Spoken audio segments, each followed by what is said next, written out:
రాష్ట్రాలు ఆర్థికంగా దివాళా తీసిపోయి రూపాయి ఖర్చు పెట్టడానికి కూడా వల్ల కాక మౌలిక వస్తువులకి దూరం అవుతుంటే, కేంద్రం రూ. 60 ఖర్చు పెడతా, మీరు రూ. 40 ఖర్చు పెట్టుకోండయ్యా, మేము చేసి పెడతామంటుంది. అట్లాంటి పథకాలు ఇప్పుడు ఆంధ్రప్రదేశ్‌కి అదృష్టం.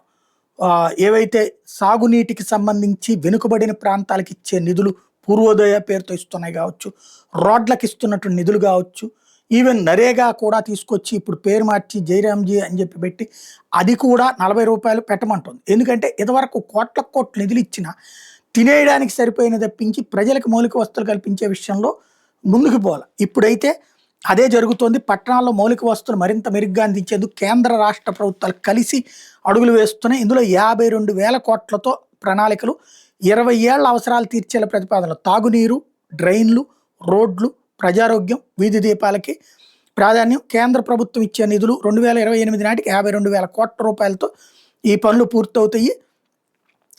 ఇది కేంద్ర ప్రభుత్వం రాష్ట్రానికి ఇచ్చేటటువంటి వాటా కీలకంగా ఉంటుందన్నమాట.